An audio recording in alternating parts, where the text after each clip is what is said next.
Olá, você que me segue no Rodrigo Silva Arqueologia. Então, estamos aqui, conforme o prometido, para falar um pouquinho sobre a origem do iogurte, esse iogurte que você gosta tanto de tomar aí na sua casa, na geladeira, o Yakult, lembra? Pois é, o Yakult, que é o leite fermentado e outras coisas mais, outros derivados do leite. Como é que surgiram? Você sabia que eles são mencionados na Bíblia Sagrada, ou pelo menos assim, os ancestrais deles? Calma que eu tenho muita coisa para mostrar para você. Esses aqui são os tesouros do MAB, a nossa série em que toda semana a gente apresenta para você um ou mais elementos que fazem parte do acervo arqueológico do MAB, do Museu de Arqueologia Bíblica, aqui do NASP Campus Engenheiro Coelho, que aguarda ansiosamente a sua visita. Tá bom? Se você ainda não veio aqui, está aí o convite feito. Se você já veio, eu vou pedir uma coisa. Deixe nos comentários aqui qual foi a sua impressão do MAB. Qual foi a peça que você mais gostou, se você foi bem tratado, se você gostou e tudo mais, porque isso é muito bom. E se você gostar também desse conteúdo, não esqueça de deixar o seu like, isso ajuda a impulsionar o canal, ajuda o vídeo a chegar a mais pessoas, deixar o seu comentário, tudo isso é muito bem-vindo. Estamos aqui para favorecer você a conhecer mais da Bíblia Sagrada. Agora, só um detalhe importante. Para vir ao MAB, você tem que primeiramente fazer a sua reserva ali no site. Eu vou deixar depois aqui na descrição o perfil do MAB, onde você pode encontrar ali como é que você pode agendar uma visita sozinho, em dupla, em família ou até em grupo. Um dia eu cheguei aqui, havia um grupo de 3 pastores, todos de uma mesma denominação religiosa, da Igreja do Evangelho Quadrangular.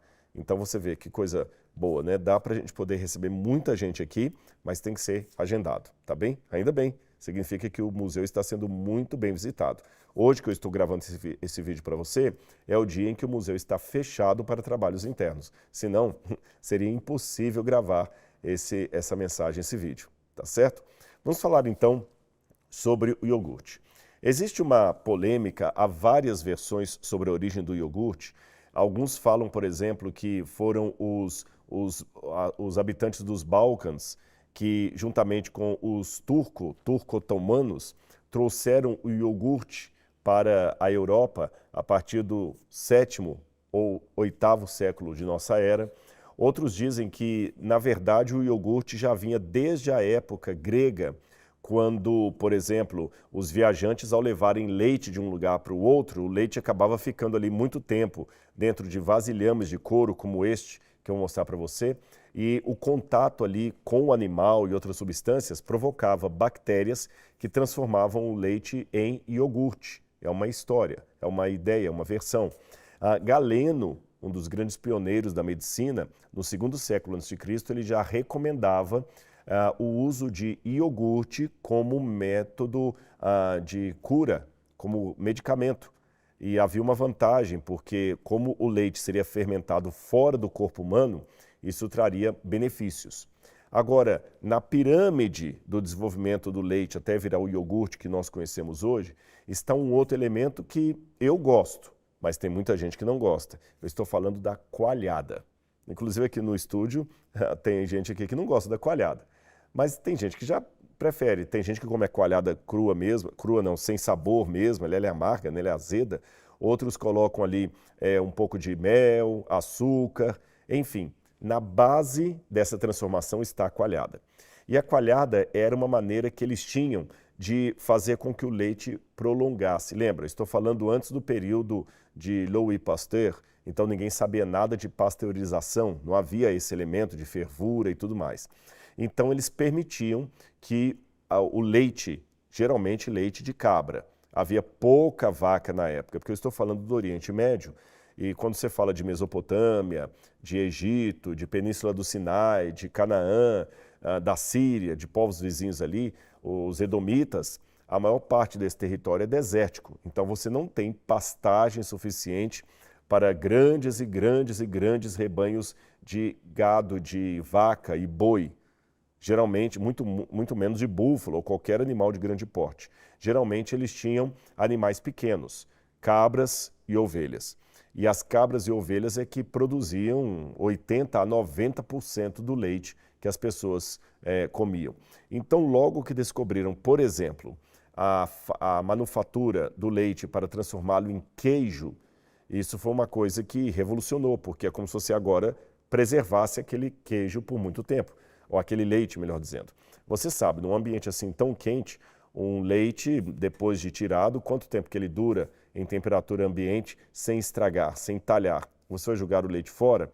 Então, uma das maneiras que eles tinham de aproveitar esse leite era depois que ele talhava, transformando, como eu falei, em coalhada, em manteiga, principalmente, em manteiga, e depois tudo isso vai virar o iogurte, tá certo?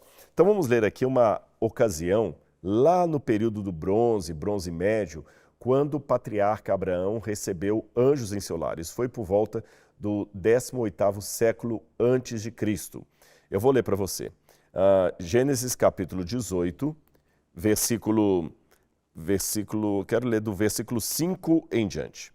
Quando Abraão estava na sua tenda, juntamente com Sara, eles eram nômades, e na parte mais forte do dia, ele viu chegando 3 forasteiros. Na verdade, eram Deus e 2 anjos. E a Bíblia diz assim, Gênesis 18, verso 5, trarei um pouco de comida para que refaçam as forças, visto que chegaram até este servo de vocês, e depois poderão seguir adiante. Responderam, faça como você disse. Abraão correu para a tenda de Sara e lhe disse, amasse depressa 3 medidas da melhor farinha e faça pão. Abraão, por sua vez, correu ao gado, pegou um novilho tenro e bom e o entregou a um empregado que se apressou em prepará-lo. Pegou também coalhada e leite e o novilho que tinha mandado preparar e pôs tudo diante deles. E permaneceu em pé, junto a eles, debaixo da árvore, e eles comeram.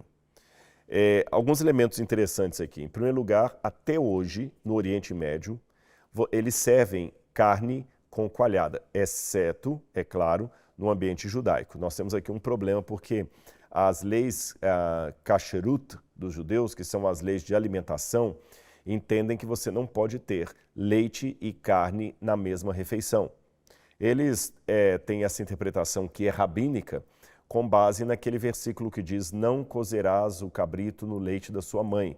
É uma passagem de difícil interpretação do Antigo Testamento, mas muitos rabinos entenderam que para evitar, seja lá o que for que essa passagem estaria proibindo, você deveria evitar cozinhar carne e leite no mesmo ambiente. Eu não sei se você sabe, mas em restaurantes que têm essa prática da culinária kasher, eles costumam ter 2 ambientes separados ou 2 cozinhas separadas. A primeira apenas para preparar alimentos cárneos, a outra para preparar alimentos derivados do leite. Então, por exemplo, em hotéis em Israel, que tem essas 2 cozinhas, no café da manhã você vai encontrar leite, queijo, iogurte, mas não vai encontrar nada de carne, exceto peixes, que o peixe para eles não tem problema.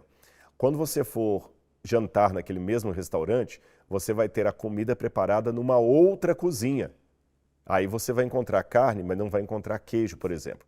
O McDonald's em Jerusalém, quando é um McDonald's kasher, esse McDonald's, por exemplo, nos sanduíches deles, no hambúrguer do McDonald's, não tem o queijo. Então, eles não têm o cheeseburger. Não existe. É só o pão com a carne sem o queijo.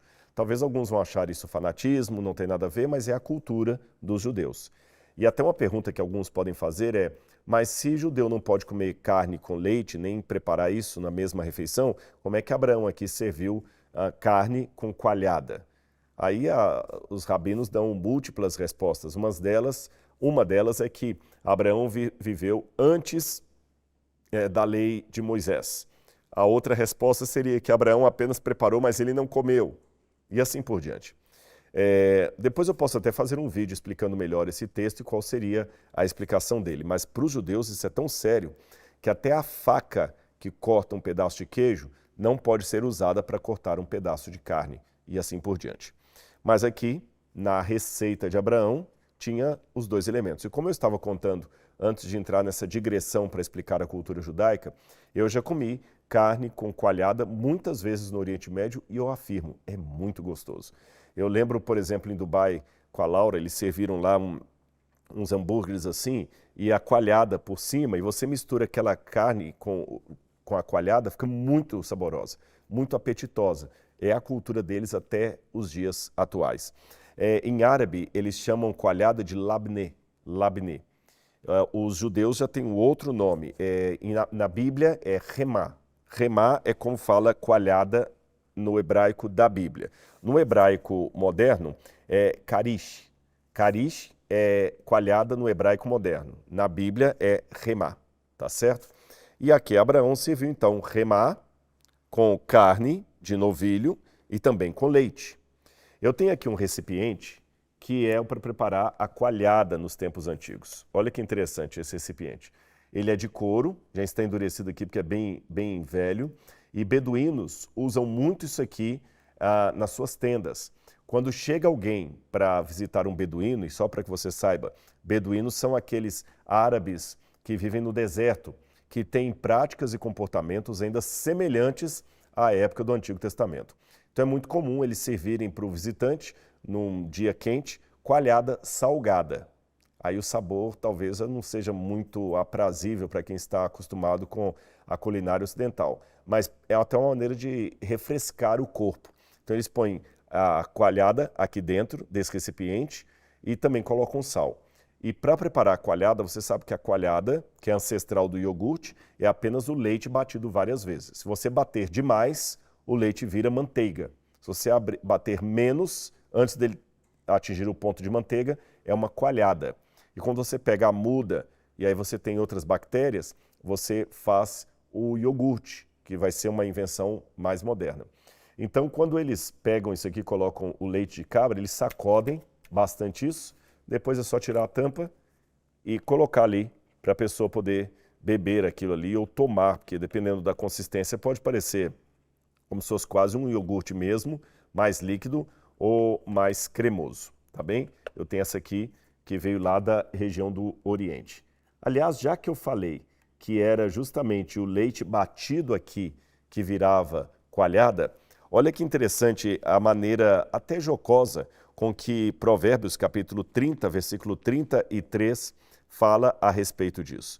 Provérbios 30, versículo 33. Lembra que eu falei que você coloca o leite ali dentro e balança bastante isso aí até ele chegar ao ponto de virar coalhada. Aí Provérbios 30, 33 diz assim: porque o bater do leite produz manteiga, o torcer do nariz produz sangue, e o instigar a ira produz briga. Percebeu crescendo? Olha aqui, ó. O bater do leite produz manteiga. Torcer o nariz produz sangue. E manteiga aqui, em algumas traduções está, produz coalhada, tá certo? Produz coalhada, que é a mesma palavra, remar, que eu falei que está lá no Gênesis. Então a ideia é, o bater do leite produz coalhada. Você bate aqui até virar coalhada.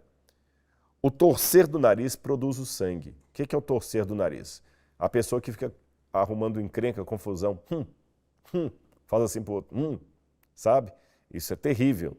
Então o torcer do nariz produz sangue. Por quê? Além de você ficar fazendo assim, você produz sangue no seu nariz, você produz um murro na sua cara. Ou seja, cuidado, você fica torcendo a cara, você está pedindo alguém para te dar um soco. É isso que o provérbio está falando. E o instigar da ira produz brigas. Você viu, de uma situação tremendamente corriqueira, tirou-se um provérbio de sabedoria bíblica. Agora, olha que interessante. Levando em consideração que o leite, a coalhada, era uma maneira de preservar o alimento no deserto, naquela quentura, naquele ambiente, olha que curiosa essa promessa de Isaías, capítulo 7, versículo 22. E será tal a abundância de leite que elas lhe darão que comerá manteiga. Olha bem, será tão grande a produção de leite que elas lhe darão que comerá manteiga. A manteiga era muito cara. Ou seja, vai ter tanto leite, tanto leite, tanto leite, que você não vai dar conta de beber tudo. Vai ter que transformar um pouco em manteiga. Todo o restante que ficar no meio da terra comerá manteiga e mel. Ou, em outras traduções, comerá justamente o labneh, como dizem em árabe, a coalhada e o mel. É a cultura do Antigo Oriente Médio perfazendo as páginas da Bíblia Sagrada, e conhecer essa cultura nos ajuda também a conhecer a Bíblia. Porque lembra que eu falei que os beduínos, quando recebem alguém em sua casa, eles correm para servir justamente coalhada aqui? com sal, mas olha que interessante, todos serão bem recebidos no templo de Deus, só que eles receberão coalhada ou manteiga com mel, que é mais raro ainda. Pensando em deserto, onde numa florada há poucas abelhas, para você poder ter mel, ainda é mais raro ainda. E Deus promete, venham à minha tenda, eu receberei vocês como Abraão recebeu a mim e a meus anjos. Isso é lindo, por isso que a Bíblia fala, alguns foram corteses e sem o saber, acolheram anjos em seu lar. Então, lembre, bater do leite produz a manteiga ou a coalhada. O torcer do nariz produz o sangue, porque você recebeu um soco. E o instigar da ira produz a briga. Mas nós devemos produzir a paz que excede a todo conhecimento. A paz que dá as boas-vindas abraâmicas a todos aqueles que chegarem à nossa casa. E assim nós comeremos uma coalhada no reino de Deus. Eu espero que você tenha gostado desse vídeo. Semana que vem tem mais para você. Tesouros do MAB. E não esqueça também de se inscrever na plataforma A Bíblia Comentada. Tem muito conhecimento da Palavra de Deus esperando por você. Um abraço e até semana que vem. Tchau, tchau.